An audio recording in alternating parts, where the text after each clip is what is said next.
For what purpose? The gentleman from Texas rise. Gentleman's recognized for 5 minutes. Thank you, Mr. Chairman. I ask unanimous consent to revise and extend my remarks. Without objection. I rise in support of the Istuk amendment. I think this would send a strong message that we do not endorse this war. It was said that this is the same vote that we had last week, but last week's vote is sitting on the table. It's going to sit there. This one may well go someplace and have an effect. So this is a much more important vote than we had last week. It's very important that we vote the same way as we did last week. I think it's interesting. I think we have an interesting constitutional question here, because I agree with the chairman of the committee and Mr. Obey that it is not the prerogative of the Congress to micromanage a war. That is correct. It is the job of the Congress to declare the war. But here we have a Congress involved in diplomacy and micromanaging a war that hasn't been declared. That is the issue. The issue isn't the micromanaging. I can support this amendment because the war has not been declared. The issue is, how do you permit the president to wage a war without us declaring the war? Once we declare the war, it is true. We should not be talking about whether or not you use airplanes or foot soldiers or whatever. We do not micromanage. We do not get involved in diplomacy maneuvers. But today, we have things turned upside down. We have the president declaring war and we say nothing, and the Congress micromanaging the war that shouldn't exist. We need to consider that, and we can straighten this mess out by rejecting these funds. It is suggested that this amendment would go a long way to doing it. I'm not all that optimistic. For us to say to the president, thou shalt not use these funds for a ground war, well, he hasn't had the authority to wage his air war. Why would he listen to us now? Could we trust him and say that he's going to listen to what we tell him? Of course not. He's already fighting his air war, and he will continue to. And he has set the standard, and not he alone. All our presidents from World War II have set the standard that they'll do what they darn well please.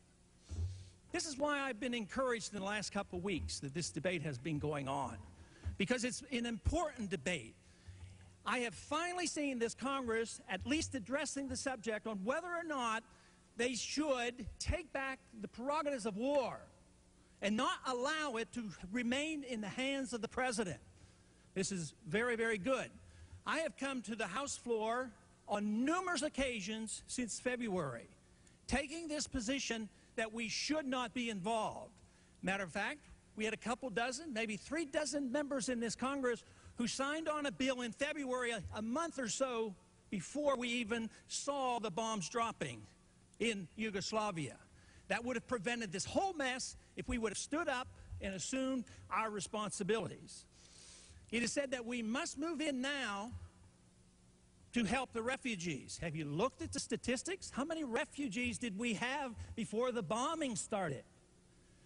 Others say, well, we must move in because Milosevic is so strong.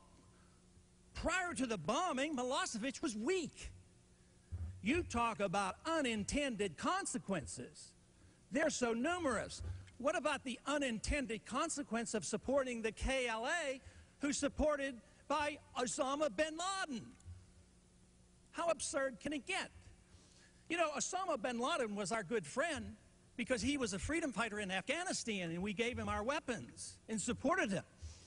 But then we found out he was not quite so friendly, so we arrested or captured a few of his men, and he retaliated by bombing our embassies. Of course, we retaliated by bombing innocent chemical plants, as well as people in Afghanistan that had nothing to do with it.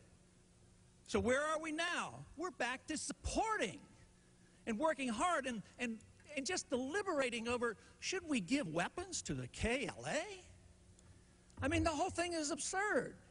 There's only one thing that we should do, and that is stop this funding and stop the war. You say, oh no, we're already too far in, that we can't. It's not supporting the troops.